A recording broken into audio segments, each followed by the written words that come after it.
Bueno, mis amados, qué bueno verlos esta mañana. Que Dios los bendiga a todos. Es una bendición poder estar acá de nuevo, en este lugar. De verdad que es una bendición. Para mí es una bendición poder acercarnos a la palabra, poder tener la oportunidad de conocer a Dios y ser conocidos por Él. Bueno, les damos la bienvenida a todos y nosotros estamos estudiando una serie que es Conociendo a Jesús. Quiero informarles algo. Terminando esta serie, yo voy a dar un premio bien especial a las personas que memoricen, o sea, todos los pasos que hemos hablado acerca de Jesús en orden.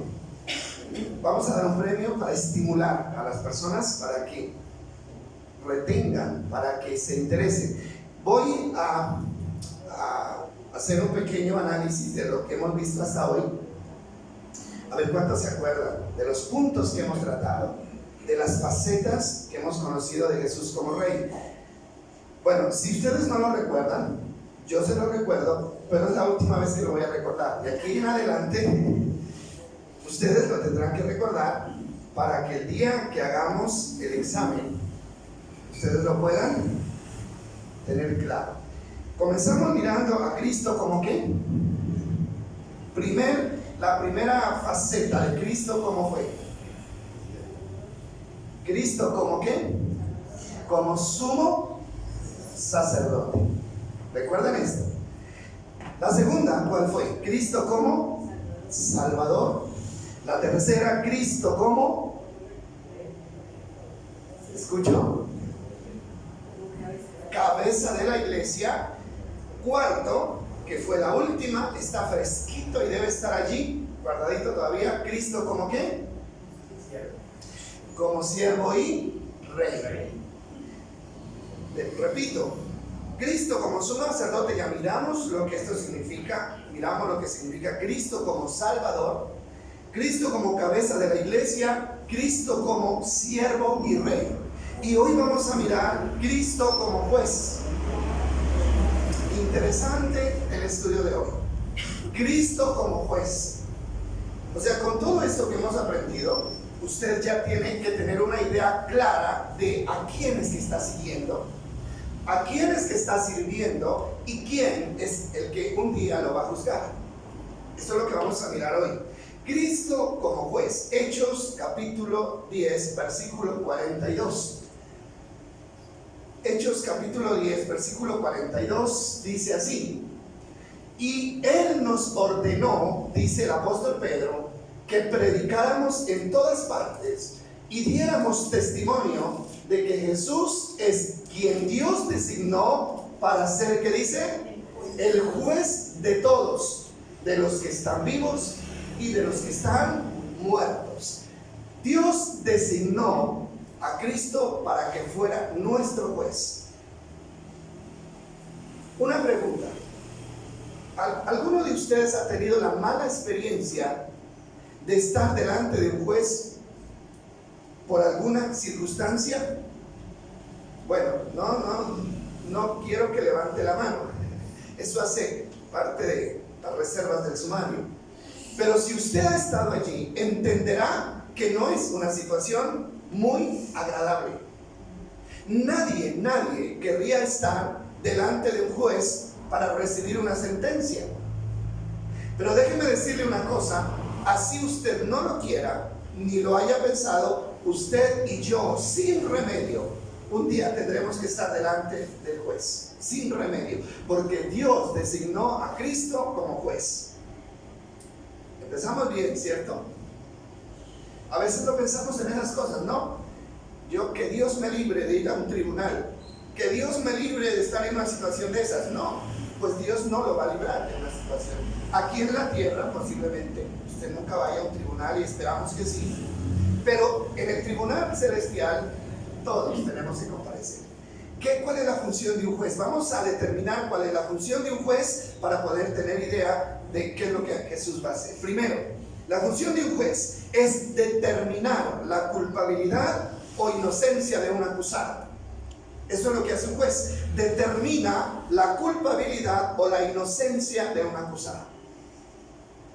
El juez condena o absuelve al implicado en base a dos cosas importantes. Y estas dos cosas son las pruebas y el código de ley que existe. Queda claro esto, ¿verdad? Si hablamos de un juez humano, es el que determina quién es culpable y quién es inocente, teniendo en cuenta dos cosas importantes, y son las pruebas presentadas y el código que existe, el código de ley. Es un código que todos los gobiernos tienen y están determinadas las penas para las personas que han sido acusadas. Bueno, queda clara esta parte, ¿verdad? Ahora, el juez necesita pruebas. Lo primero que hay que llevar son pruebas, y las pruebas son presentadas tanto por el abogado acusador como por el abogado defensor. El acusador presenta pruebas que implican, ¿no?, al acusado en el delito. El defensor presenta pruebas, ¿no?, para determinar que él no es culpable.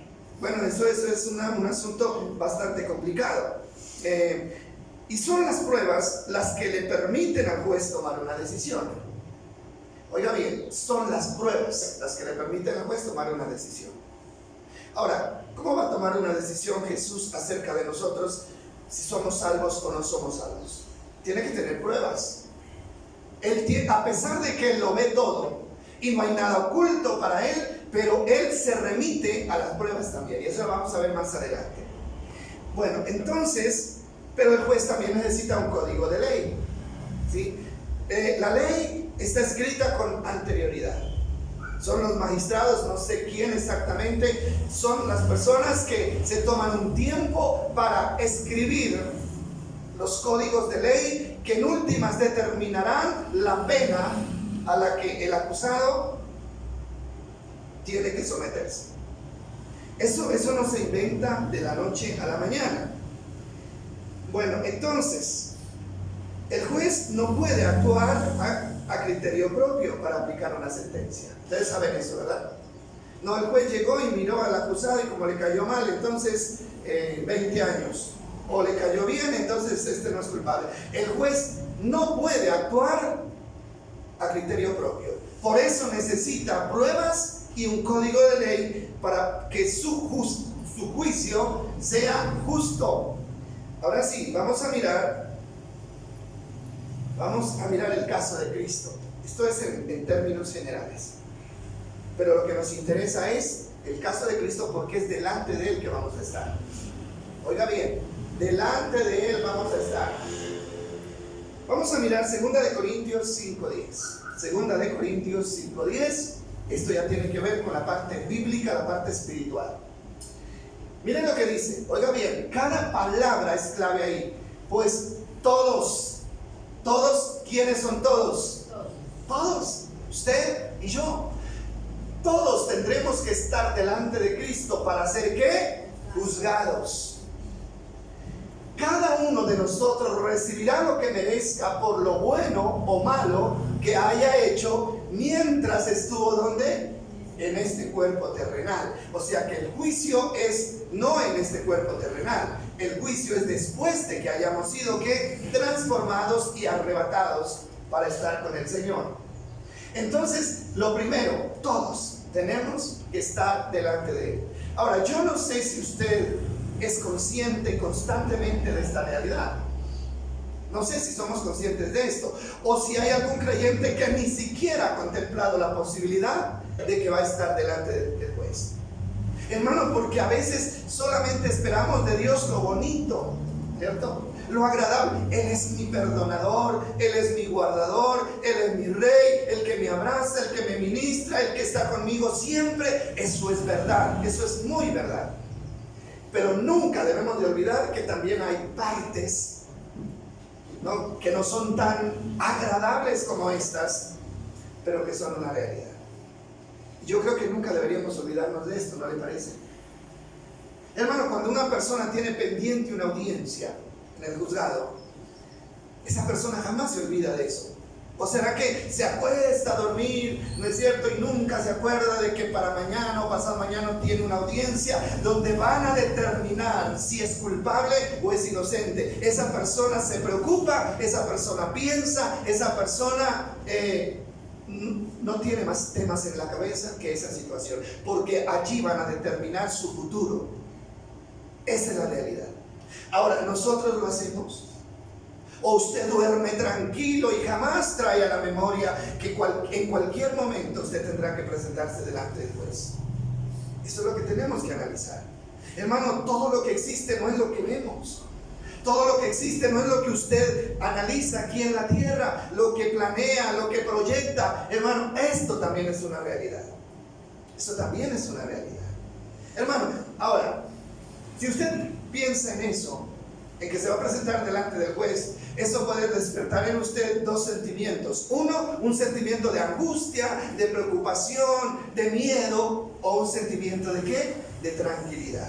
¿Sabe? Cuando una persona no es culpable, se presenta al juicio tranquilo, porque sabe que no es culpable y la inocencia le permite estar tranquilo. Pero cuando una persona es culpable y sabe que puede ser condenado, esa persona no puede estar tan tranquila. ¿De qué depende que estemos tranquilos o no estemos tranquilos? Aún sabiendo que tenemos que estar delante del tribunal, todo depende de la conciencia que tengamos. Hermanos, si usted es culpable de algo y se llega el día en que usted vaya a estar delante del tribunal de Cristo, usted no puede estar tan tranquilo. No puede estar tan tranquilo. Hermanos, ¿saben por qué? Porque los jueces de aquí se pueden equivocar, se los pueden sobornar, ¿cierto? Pueden hacer un juicio a favor aunque sea culpable, pero Dios no. Ya le voy a decir por qué Dios no. Vamos a mirar entonces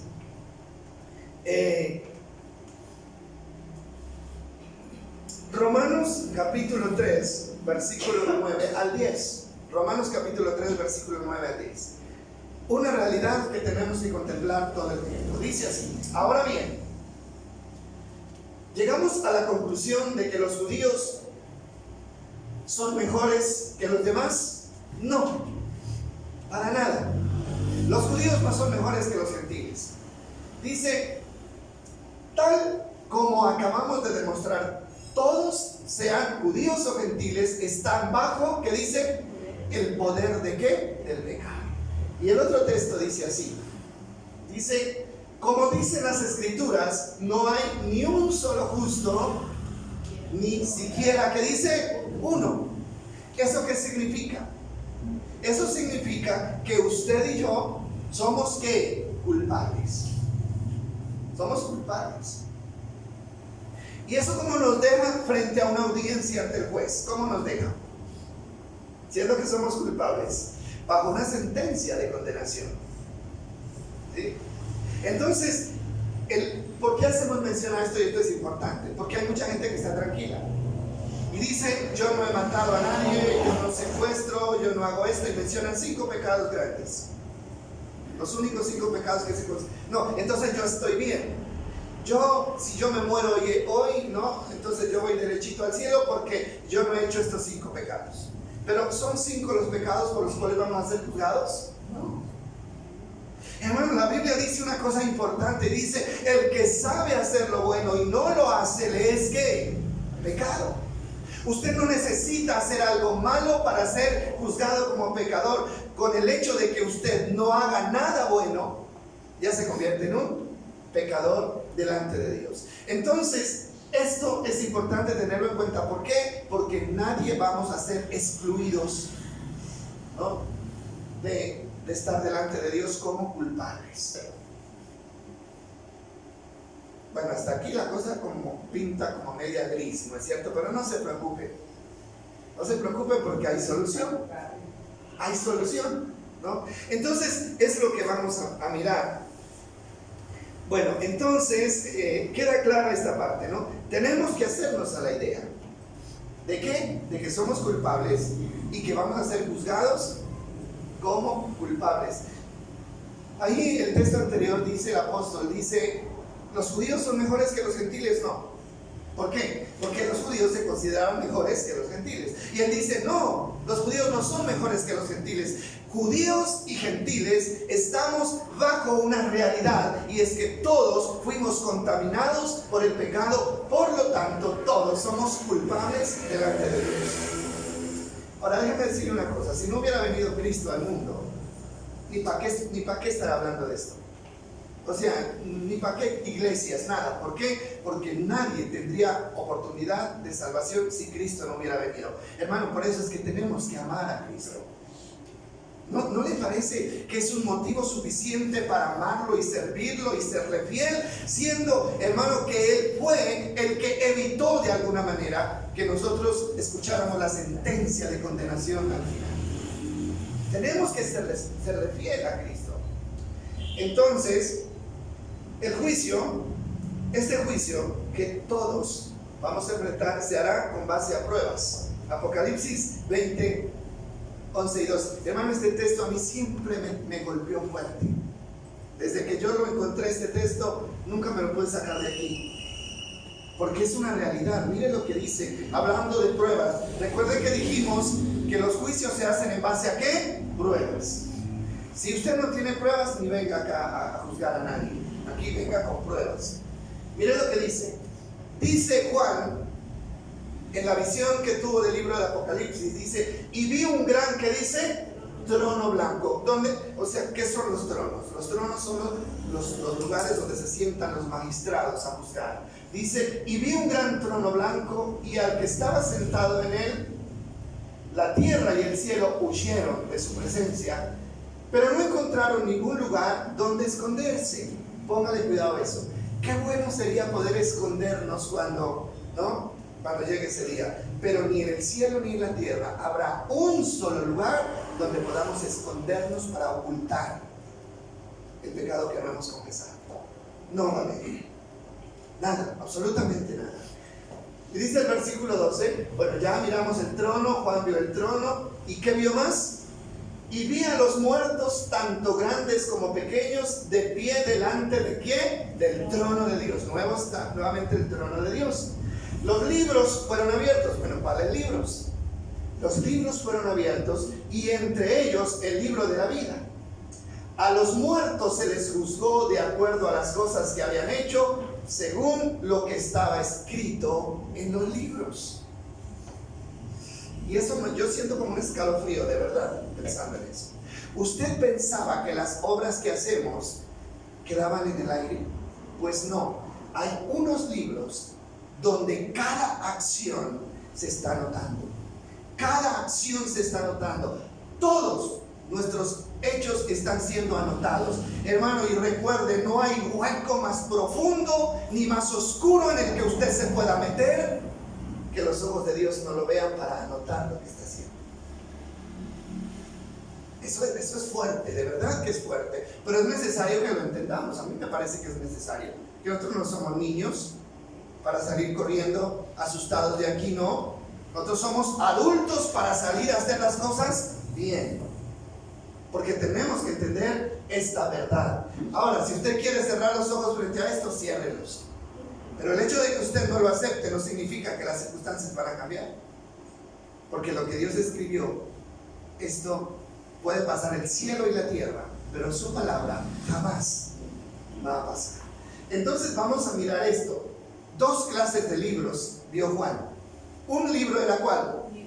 El libro de la vida. ¿Para qué es el libro de la vida? El libro de la vida es para anotar a las personas cuando aceptan a Cristo en su corazón y entran en la lista de los que tienen la posibilidad de ser salvos. Ese es el libro de la vida. Hay un libro de la vida, ¿no? O sea, que tampoco vamos a poder decir, Señor, no, yo sí me arrepentí, entonces yo no sé, un ángel, un arcángel, de esos que tienen 8 alas y 4 ojos, yo no sé qué, pero tienen que tener bastantes ojos para poder ver bien. Ellos van a buscar su nombre en el libro. Y en el libro estará anotada fecha y día en la que usted aceptó a Cristo como el Señor y Salvador. Hermano, mucha gente tiene la fecha anotada de conversión en una agenda, ¿cierto? Lo anotan. O tienen la fecha de bautismo en un certificado. Hermano, eso no sirve para nada. Lo que sirve realmente es el libro de la vida. Usted puede tener la membresía en una iglesia, en cualquier iglesia, pero eso no significa que usted tenga su nombre anotado en el libro de la vida. Lo que le va a dar garantía de salvación es que usted aparezca en el libro de la vida. En el libro de la vida. ¿Cómo sabemos si estamos ahí? Pues lo sabemos si hemos hecho un compromiso serio con Cristo, ¿no? Y lo vamos a saber el día que estemos delante del Señor. Ahora sí, lo otro, que es lo más sorprendente. Y otros, dice, dice, y los libros, dice la parte de arriba, los libros, mire que uno es el libro de la vida, y los otros son los libros, que son ¿qué? Muchos, varios. Los libros fueron abiertos, y mire lo que dice la parte de abajo. Y a los muertos se les juzgó de acuerdo a las cosas que habían hecho, según lo que estaba escrito en los libros. ¿Qué cree? ¿De qué tamaño cree usted que tiene una lista anotada ya? ¿Dependiendo de los años? O sea, mi pregunta sería, en los libros se va a hacer un juicio, pero, entender, la pregunta es que no entiendo bien si de ese juicio determinaría la salvación, porque, pues, si está escrito en el libro de la vida, en el primer libro, se entendería que ya es salvo y el otro juicio no tendría caso.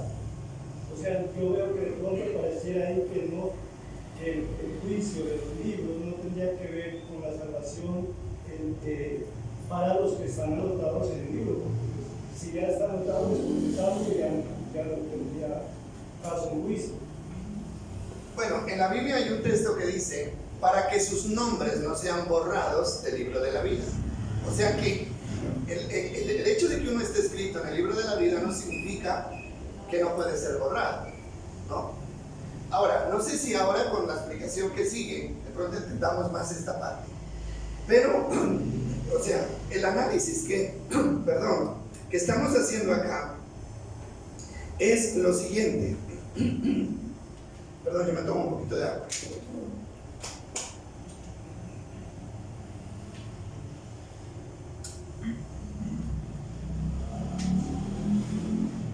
Bueno, ¿qué es lo que pasa realmente? Les decíamos, si usted analiza sus actos y yo analizo mis actos, me voy a dar cuenta de que la lista en mi contra, por la cual puedo ser condenado, es muy larga. A veces nosotros ni memoria tenemos del mal que hemos hecho, ¿sí? ¿Usted se acuerda de todo lo malo que haya hecho? No. Pero Dios sí se acuerda. ¿Por qué? No porque tenga buena memoria, sino porque tiene libros donde están siendo anotados. Ahora, es que la humanidad son muchos millones. ¿Y cómo es posible que Dios pueda anotar? Hermano, es Dios. Y la Biblia dice, ¿habrá algo imposible para Dios? Así que por donde usted le busque, hermano, no hay salida de esta situación. Entonces, si usted y yo miramos las cosas de esa manera, entonces diríamos, yo no tengo salvación. Yo no tengo salvación. ¿Por qué? Porque la lista de mis maldades es grande. Pero ahí es donde viene la buena noticia. ¿Y cuál es la buena noticia? La buena noticia es que es allí en ese escenario donde todo está perdido para los seres humanos, es donde entra Jesucristo. Él entra allí para los que no teníamos oportunidad de salvación, para los que estábamos destituidos de la gloria de Dios. Entonces Cristo viene. Él vino a pagar nuestra deuda. Oiga bien eso, Él vino a pagar nuestra deuda. Eso es lo bonito, esa es la parte que debe alegrarnos allí. Ahora, todas las deudas estaban allí escritas. Imagínese usted de los que tienen muchas deudas en la tienda, ¿sí? Listo, usted está sacando y sacando y sacando, y el dueño de la tienda, saca su libro y primero anota su nombre en la parte de arriba y en la parte de abajo va anotando lo que usted debe y la fecha cuando usted sacó. Si usted va y le dice, señor tendero, muéstrame cuánto debo. Entonces él saca el libro y dice, usted debe tanto, recuerde que tal día llevó esto y esto. Usted es consciente de lo que debe. Pero como usted no puede pagar... Disculpe, ¿puedo hablar una partita? Por ejemplo, ahí está entre el libro de la vida y el libro, por ejemplo, de una persona que va a sacar una cosa en un tribunal, ¿no? Por ejemplo, ¿cuál es el que va a pagar? El que esté escrito porque debe. Entonces, la misma situación está en el libro de la vida. El que esté escrito va a pagar lo que está debiendo. El otro, como no está escrito, entonces no paga porque no está escrito. No aparece. No bueno, aparece. Gracias, hermano. Entonces, listo, yo debo mucho en la tienda, mucho. No tengo con qué pagar. El dueño de la tienda dice, o paga, o lo demanda y se va a la cárcel. Eso es lo que tiene que pagar. O hacen como hacían algunos algún tiempo, o paga o lo sacamos afuera en la lista negra. ¿Quién quiere estar en esa lista? Nadie, ¿no es cierto? Pero yo no quiero ir a la cárcel, yo no quiero que me pongan en una lista, pero si no tengo con qué pagar, ¿qué hago? Estoy condenado a una de las dos cosas. Pero ahí es donde viene Cristo. ¿Y qué dice Cristo? Que Él vino a pagar nuestra deuda. ¿Ustedes creen eso? Él vino a pagar nuestra deuda, ¿cierto? Y entonces, ¿cómo hacer para que Él pague mi deuda? Simplemente yo creo en Cristo, lo recibo en mi corazón, confieso mis pecados, por muy largos, por muy grandes, por muy negros, los confieso, y la Biblia dice que la sangre de Cristo nos limpia de todo pecado. Cuando yo he confesado mi pecado de corazón, me he arrepentido, entonces esa lista de pecados automáticamente desaparece y mi nombre queda limpio en el libro de la vida. Mi nombre queda limpio en el libro de la vida. ¿Sí? Ahora sí. ¿Quién pagó? ¿Yo pagué? No, porque no podía. Jesucristo pagó mi deuda con su propia vida. ¿Cómo no amarlo? Repito esto. ¿Sí? Qué bonito, ¿verdad? Que a usted esté para llevarlo preso y de pronto el tendero lo llame y le diga, amigo, no se preocupe, porque alguien vino y pagó su deuda. Usted debería estar eternamente agradecido con esa persona. No solamente lo libró de la vergüenza de no poder pagar, sino que también lo libró de ir a una prisión. Por eso yo insisto, hermano, ¿cómo no vivir agradecidos con Cristo? ¿Cómo darle la espalda a Cristo después de todo lo que Él ha hecho por nosotros? No solamente condenación, sino vergüenza, una vergüenza eterna, según dice el libro de Daniel. Ahora sí, entonces, ¿qué es lo que tenemos que hacer? Es arrepentirnos. Arrepentirnos. Ahora, yo me arrepiento, el Señor me perdona y mi hoja de vida queda limpia, solo queda el nombre nomás. Pero como yo sigo viviendo, esa hoja de vida se puede manchar de nuevo o puede permanecer limpia. ¿Cómo se mancha una hoja de vida? Con las malas acciones, con los errores. Y eso es lo que pasa con nosotros todo el tiempo, ¿verdad? Listo. Y el hecho de que mi hoja de vida se manche no significa que yo no soy un hijo de Dios, no. Dios lo entiende, por eso nos da tiempo. Y alguien decía, Él es nuestro abogado. Hijito, si alguno ha pecado, abogado tenemos para con el Padre, a Jesucristo el justo, y la sangre de Cristo nos limpia de todo pecado. Entonces, ¿qué pasa con esos pecados que después de haber sido perdonado y limpio, volvemos a cometer? Pues tiene que volver a iniciar el proceso de arrepentimiento. ¿Sí me hago entender? Listo, ya pagué, pero puedo necesitar ir a sacar fiado otra vez. ¿Sí? Entonces me vuelvo a endeudar. Y como ya sé que hay alguien que paga mi deuda, entonces voy y lo busco, ¿cierto? Señor, me volví a endeudar, por favor, vuélvame a pagar. ¿Y el Señor qué hace? Vuelve a pagar. Vuelve a pagar una y otra vez. Ahora, tengan en cuenta que Dios no vuelve a pagar por los mismos pecados. No, porque cuando yo cometo el mismo pecado, dice la Biblia, estoy menospreciando la sangre de Cristo. Pero así sean, no sean los mismos pecados, pero van a ser otros pecados. Ahora, ¿cuál es el problema? Vamos a mirar Miqueas 7, 18 al 19. Esta es una palabra muy bonita, muy alentadora, dicha a los judíos, pero con una aplicación a nosotros. Dice, ¿dónde hay otro Dios como tú, que perdona la culpa del remanente y pasa por alto los pecados de su preciado pueblo? ¿Dónde otro Dios que perdone tanto como nuestro Dios? No hay.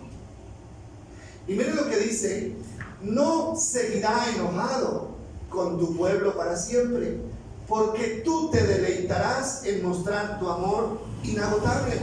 Él se deleita mostrando su amor inagotable para con. Buenas noticias, qué maravilloso.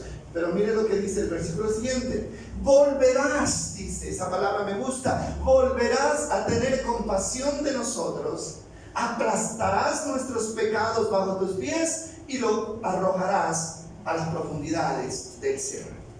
Cuando dice volverás, ¿qué quiere decir? Ya tuvo misericordia una vez y perdonó nuestros pecados, pero si es necesario, volverá a perdonar nuevamente nuestros pecados, siempre y cuando, no nos equivoquemos, siempre y cuando el que comete el pecado sienta dolor por ese pecado y haya un sincero arrepentimiento.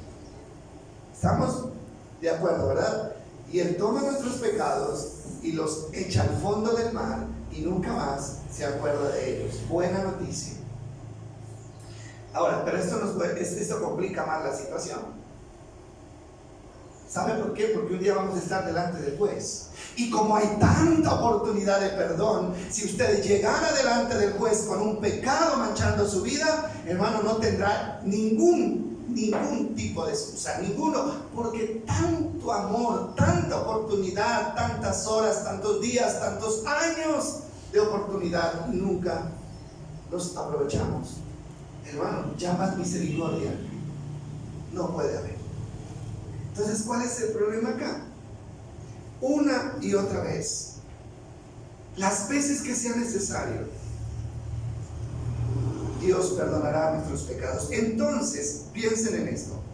Una persona recibirá una sentencia favorable no porque nunca haya pecado, oiga bien, no porque nunca haya pecado, sino porque supo aprovechar la gracia del perdón a tiempo.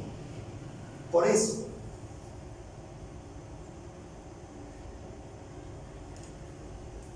si usted muere arrepentido, su hoja de vida va a estar limpia y no habrá nada de que acusarlo, ¿cierto? Si morimos, ¿qué?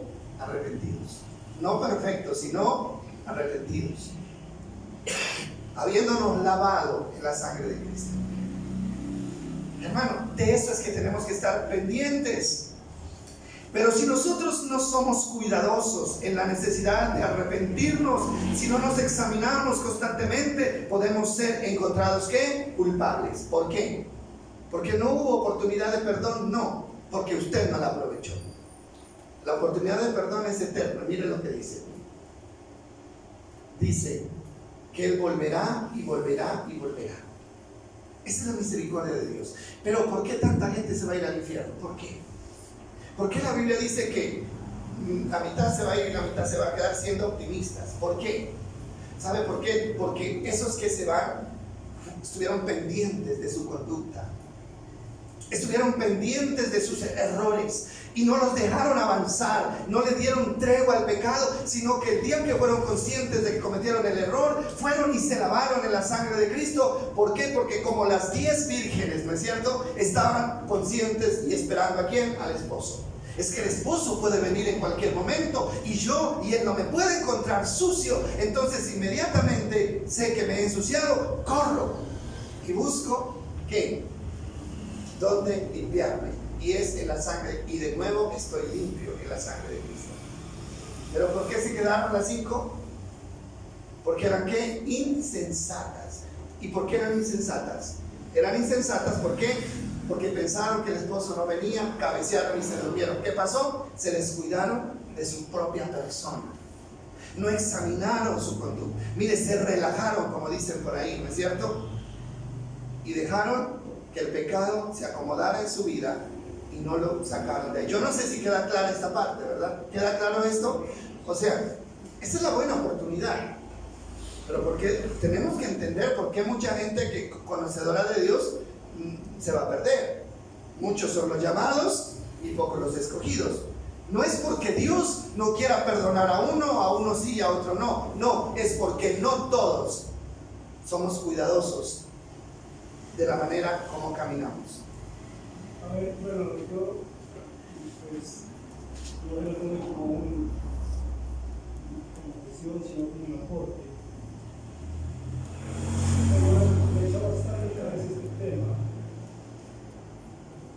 Y hay una contradicción entre los intérpretes y aparecería la cuestión de que la salvación se pierde en el infierno, porque pues, a ratos uno ve que si está escrito en el libro de la vida, él pecó, se borra, se arrepintió, lo escribe, se volvió a pecar, se borra, entonces no entendería eso.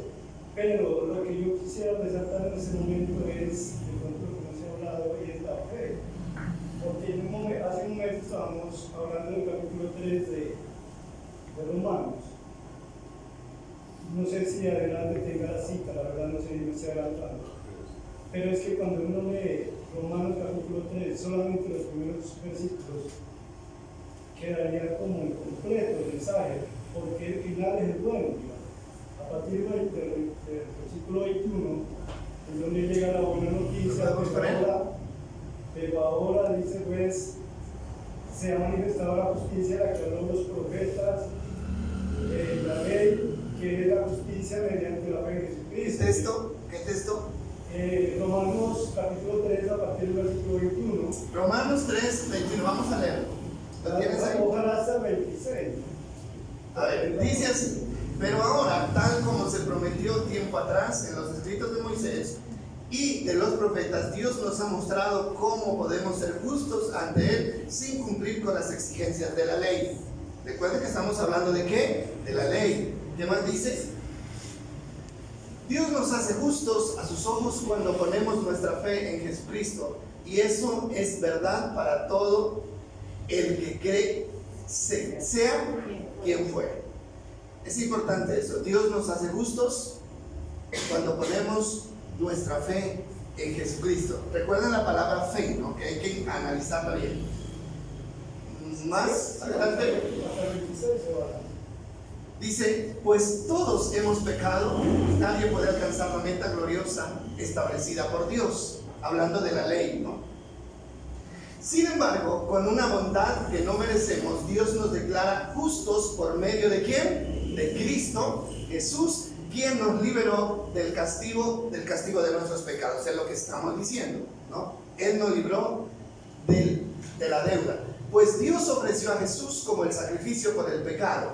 Las personas son declaradas justas a los ojos de Dios cuando creen en Jesucristo. Creen que Jesucristo sacrificó su vida al derramar su sangre. Ese sacrificio muestra que Dios actuó con justicia cuando se contuvo y no castigó a los que pecaron en el pasado. ¿Más? Porque miraba hacia el futuro y de ese modo los incluiría en lo que llevaría a cabo en el tiempo presente. Dios hizo todo eso para demostrar su justicia, porque Él mismo es justo e imparcial y declara a los pecadores justos a sus ojos cuando ellos creen en Jesús. La importancia, porque la justicia ahí resalta únicamente que es por medio de la fe, no por ser pecado. Ok, aquí yo quiero que analicemos una verdad, y es creer en Jesucristo. Es que lo que pasa es que la gente cree que creer en Cristo es aceptar que Él existió o que Él existe. No, la palabra creer en Cristo implica una entrega absoluta y seguir fiel a Jesucristo. Yo creo en Él y como creo, lo sigo, lo sirvo y como hemos venido diciendo, lo imito. Pero no podemos equivocarnos y decir, yo creo en Cristo y sencillamente tengo mi salvación. Yo difiero de eso, difiero totalmente de eso, y discúlpenme las personas que piensen lo contrario, pero el que cree en Cristo es una persona que corrige su manera, ¿no?, de vivir, corrige su conducta, y ya lo hemos dicho hasta la saciedad, se propone el propósito, hace el propósito de parecerse a Cristo. ¿cierto? Entonces nosotros encontramos ahí la palabra justicia. La palabra justicia, ¿qué significa? La palabra justicia, justo, es declarar a alguien inocente. Dios nos declara inocentes ¿a través de quién? A través de la obra que Jesucristo hizo, ¿no? Entonces, tenemos que tener en clara esta parte, porque para mí el cristianismo tiene que demostrarse, y ya lo hemos dicho, en nuestra conducta. Yo no puedo decir que soy cristiano y que tengo mi salvación cuando no amo, por decir algo, cuando no amo a los demás. Porque eso es claro, la Biblia dice: el que aborrece a su hermano o a su prójimo no ha conocido a Dios y no tiene vida eterna. Entonces, a mí lo que me preocupa es que nos inclinemos tanto a la gracia, Él pagó, sí, Él pagó lo que nosotros no podíamos pagar. Y sigue pagando lo que nosotros no podemos pagar, pero nosotros tenemos que ser conscientes de que en el momento en que Él viene, existe y lo conocemos, tenemos que servirlo por amor, por gratitud. Entonces vamos a continuar desarrollando el tema y vamos a mirar Juan 12, 46 al 50. Juan 12, 46 al 50. Dice así. Dice: porque, ¿este es? ¿Ya estamos ahí? Dice: yo he venido. Ahora vamos a mirar cómo es que nos va a juzgar Dios. Estamos hablando de que Dios se remite a las pruebas y las pruebas están escritas, y ahora vamos a mirar el código de ley. ¿En qué se basa? ¿Cuál es el código de ley que tiene Cristo? Yo he venido como una luz para brillar en este mundo de oscuridad, a fin de que todos los que pongan su confianza en mí no queden más en oscuridad. Bueno, buena noticia, eso es verdad. Dice el versículo siguiente: no voy a juzgar. Oiga, ¿cómo así? Es juez pero no va a juzgar. No voy a juzgar a los que me oyen pero no me obedecen, porque he venido para salvar al mundo y no para juzgarlo. Es que nosotros nos equivocamos a veces cuando no entendemos los tiempos en los que habla la Biblia. Pero mire lo que dice el versículo siguiente. Dice: pero todos los que me rechazan a mí y rechazan mi mensaje serán juzgados el día del juicio por la verdad que yo he hablado. Ahora yo pregunto, ¿quiénes son los que escuchan la palabra de Dios? No son los del mundo. Somos nosotros los que venimos acá. Los del mundo ni la conocen ni les interesa siquiera. Entonces, hermano, el juicio está dirigido a los que lo conocimos a Él, a los que lo estamos conociendo todo el tiempo, a los que entendemos sus mandamientos. Entonces, miren lo que va a pasar. Él dice: yo no juzgo. Yo no juzgo. Él vino acá primero como ¿qué? Como siervo, a dar su vida por nosotros. Luego se coloca como abogado. Todavía no es juez. Siervo, es abogado, es sumo sacerdote, lo que quiera, no es juez.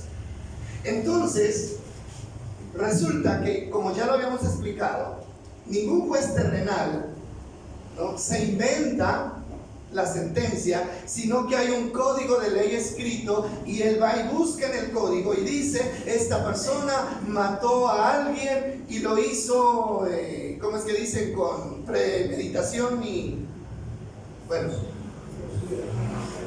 ¿y qué? Y alevosía. Entonces la ley dice que una persona que cometa este crimen bajo estas circunstancias tiene 40 años de prisión. Bueno, eso ya lo van a negociar, pero ahí está una ley. Eso no se hace de la noche a la mañana. Hay otras personas que anteriormente han escrito la sentencia a la que el juez tiene que remitirse. Ahora miren lo que pasó Cristo. ¿A qué vino Cristo primero?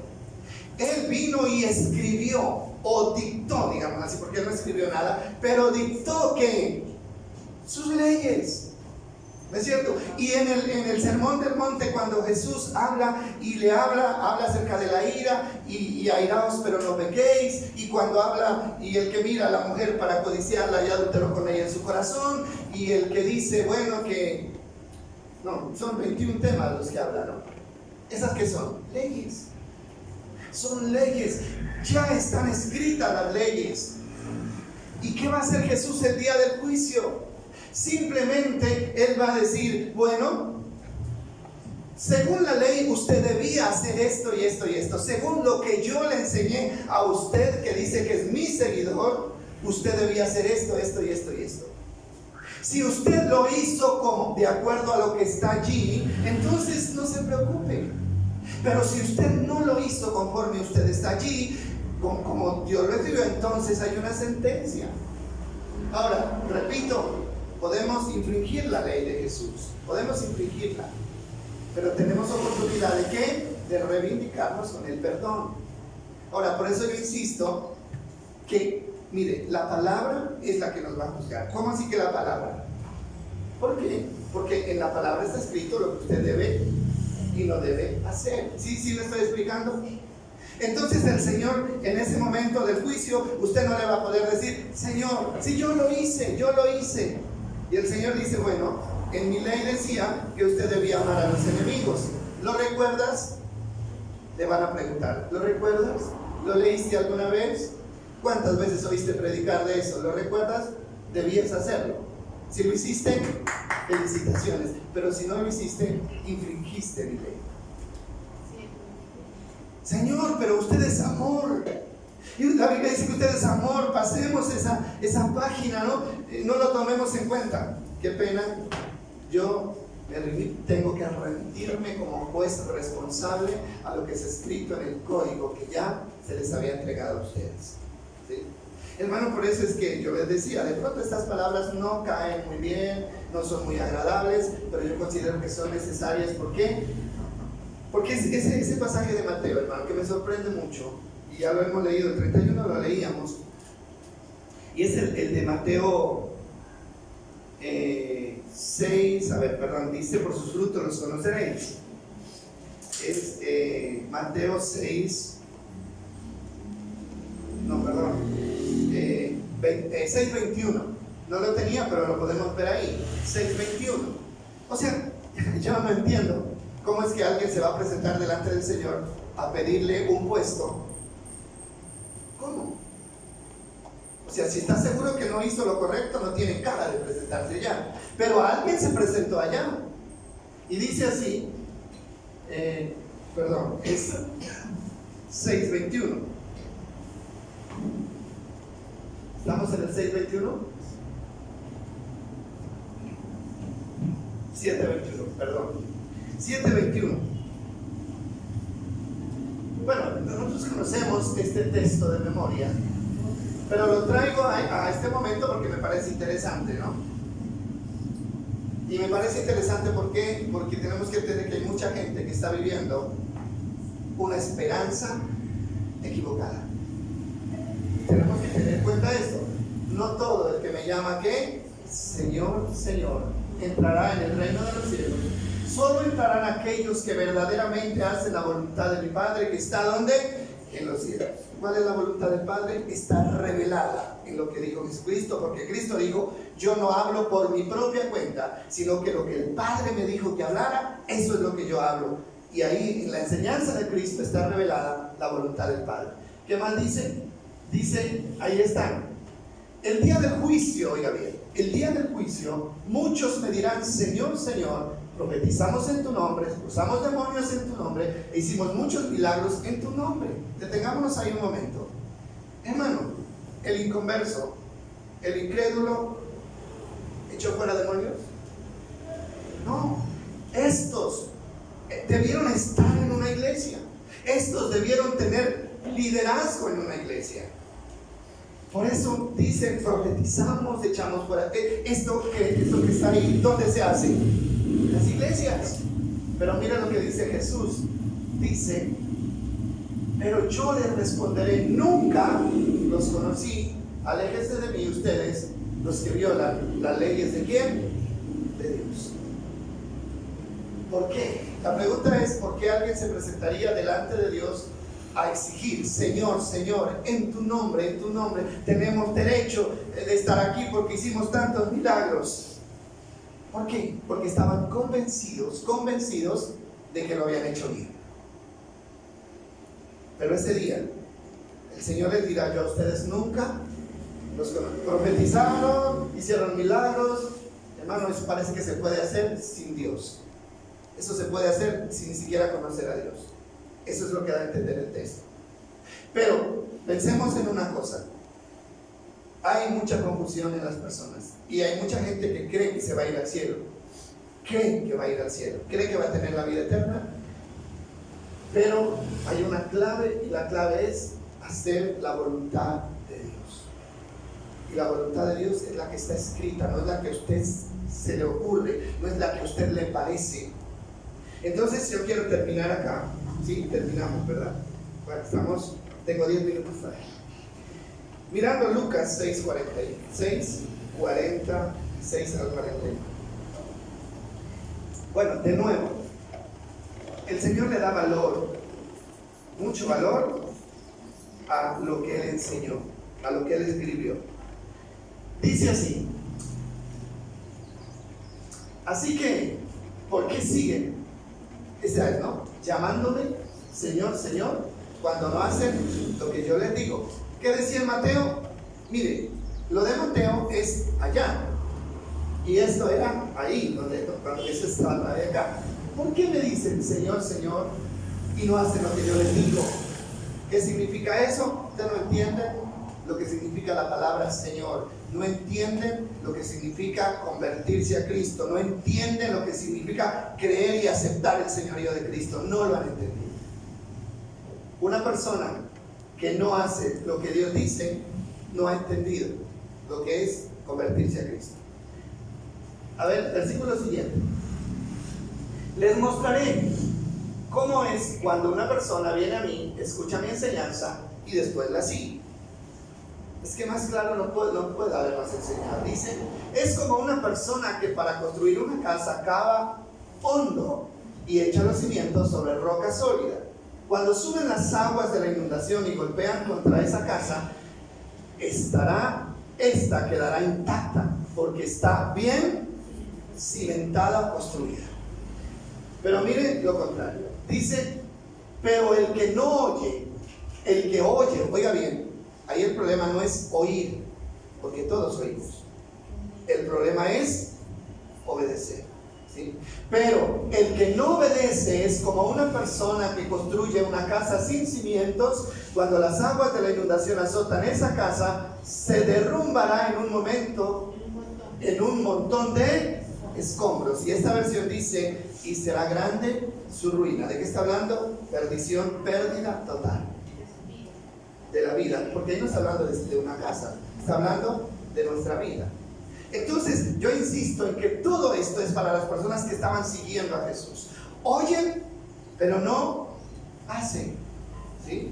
Oyen, pero no hacen. Entonces, ¿qué está diciendo acá? Una persona que oye, simplemente oye, pero no hace, tarde o temprano, ¿qué dice? Experimentará la ruina y la pérdida.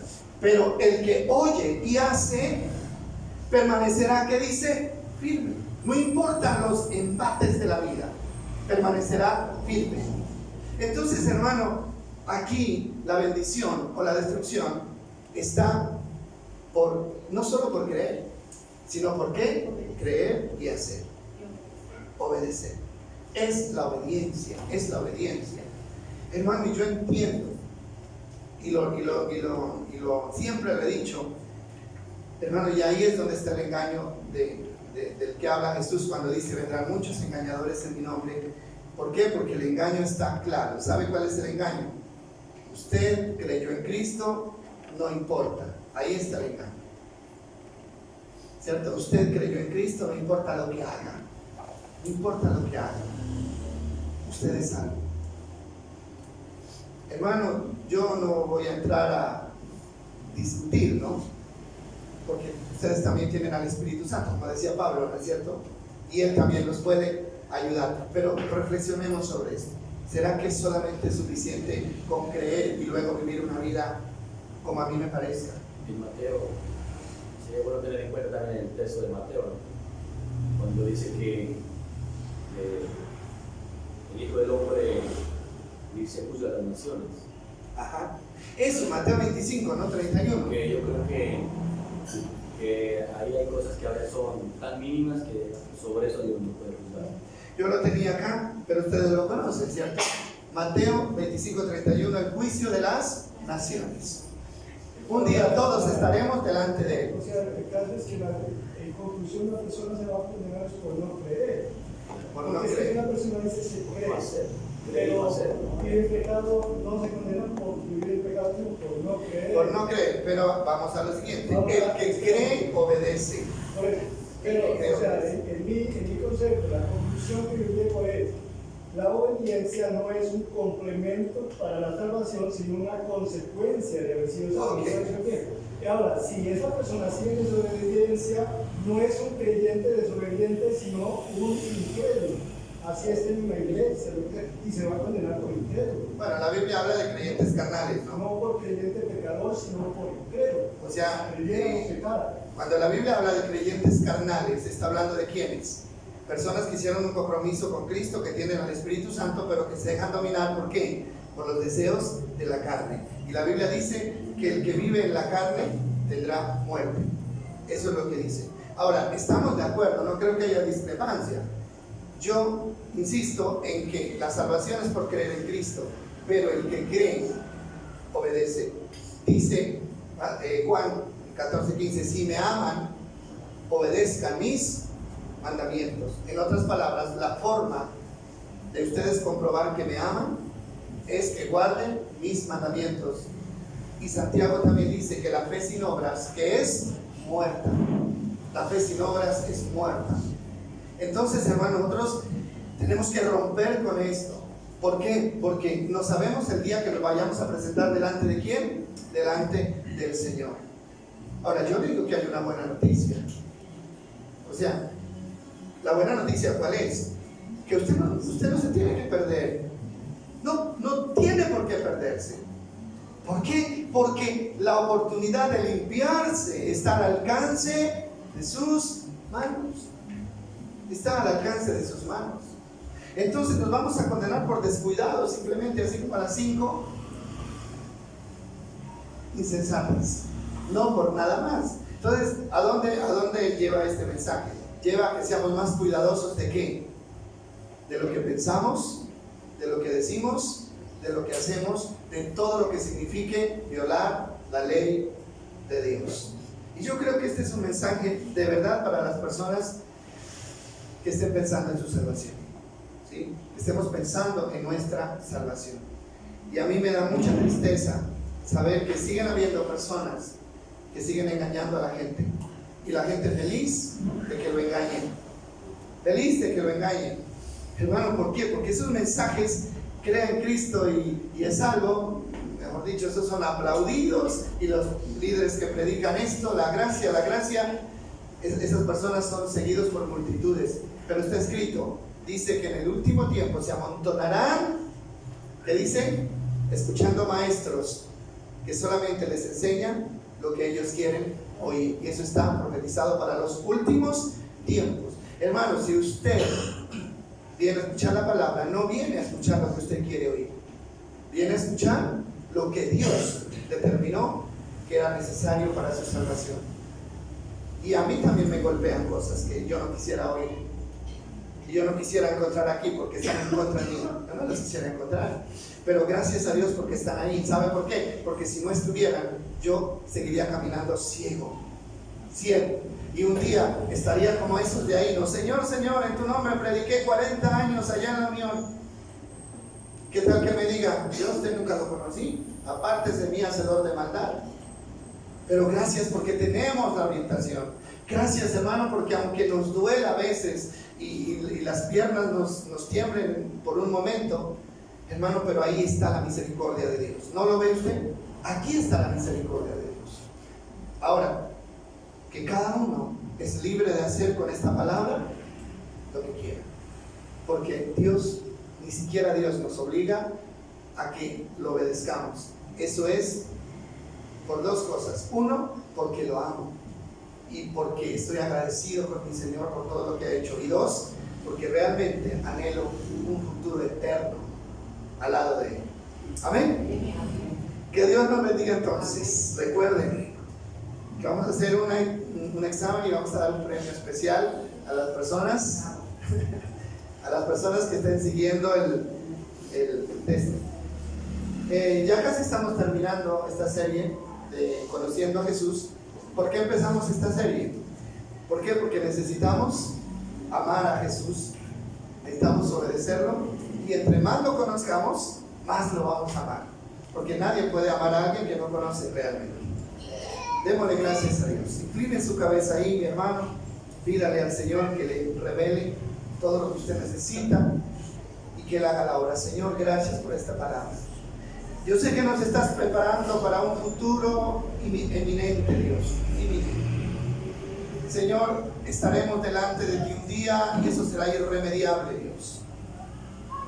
Y queremos ser conscientes de eso, no para llenarnos de angustia ni de miedo, sino para ser cuidadosos de nuestra vida.